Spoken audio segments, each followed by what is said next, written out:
电影进我口，档次全都有。大家好，我是阿星，今天要给大家介绍的影片名字叫《这个男人来自地球》全新季。男主约翰虽然看上去只有40多岁，但事实上他已经存活14000年了。由于经历丰富，约翰看起来成熟稳重，带着睿智的气息。他在一所大学担任宗教学教授，在学校里面，约翰也是非常出名的老师，经常有很多小迷妹想要和约翰老师合影，但为了不让自己长生的秘密暴露，约翰老师从来都会拒绝和别人拍照。最近一段时间里，约翰渐渐发现自己的青春不在，眼角长出了皱纹，头顶有了白发，被割伤之后自愈的速度也变得异常缓慢。他也不知道自己的身体到底哪里出了问题，为什么活了1400多年，现在却突然开始衰老了。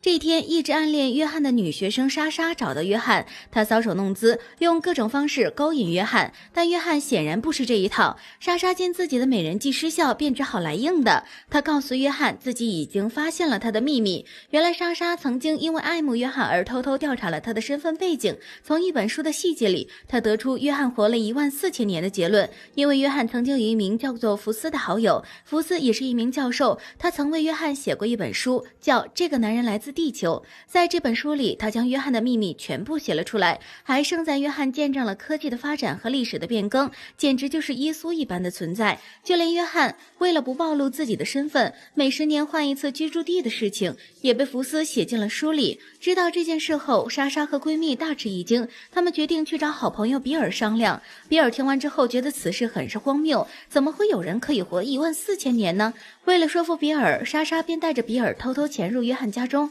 在那里他们果然发现了许多旧时代的东西，比如说梵高的画作。就在他们越翻越兴奋的时候，约翰的女友凯蒂突然回来了，莎莎等人只能赶紧收手，快速逃跑。但经过鉴定，那幅梵高的画作确实是真迹。为此，几人对约翰产生了更加浓厚的兴趣。他们联系上了书的作者福斯，并趁着约翰不注意，偷偷地拍下了他的照片，交给福斯做确认。福斯不敢保证这是不是他认识的约翰，因为照片里的人要比约翰老了很多。没办法，福斯只好提出自己想和约翰亲自见一面。而另一边，莎莎为了套出约翰的永生秘方，再次上演了一出色诱。过程中还不小心暴露了他们正在调查约翰的事情。约翰知道之后非常的头疼，他深知此地不宜久留，又到了该离开的时候了。莎莎见自己坏了事儿，赶紧和闺蜜商量如何补救现在的局面。闺蜜一听完便立刻打电话给福斯寻求主意。福斯说道，被发现后的约翰肯定会很快离开，所以你们现在一定要想办法拖住他，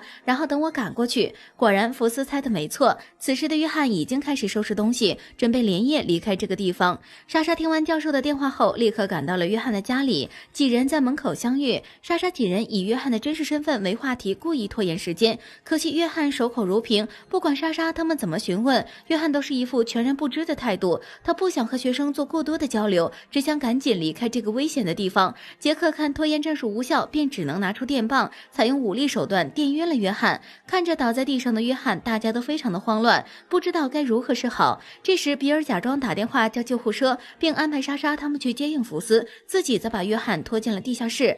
比尔鼓足勇气询问约翰，他到底是不是耶稣？原来比尔一家都是耶稣的狂热教徒。此时的约翰为了获得比尔的信任，也只能将事实全盘托出，他的确就是耶稣本人。不过现在的人们已经把耶稣神化，自己根本没有经历过人们口中的那些传说。听完约翰的经历，比尔咣当一声跪在了地上，信仰崩塌的他直接举起匕首插进了约翰的胸膛。等大家赶到现场时，约翰已经消失了。故事的最后，约翰并没有死，他只是躲在一个洞穴里休生养息。过了几天，一位老朋友前来看他，约翰向老朋友倾诉自己变老的原因，是因为人类对自然的肆意破坏，导致环境受到严重污染。影片到这里就结束了。相比较第一部低成本高口碑的电影效应，这部作品显然退步了许多，可能是因为在这部电影中融入了许多关于导演的主观思想，相比较上一部的开放式讨论，缺乏了一些新意和互动感。不过尽管第2部的表现不尽如人意，但影片中对自然和时间的思考还是非常有深意的，值得细细品味。好了，以上就是本期阿星谈电影，下期节目同样精彩，小伙伴们千万不要错过哦。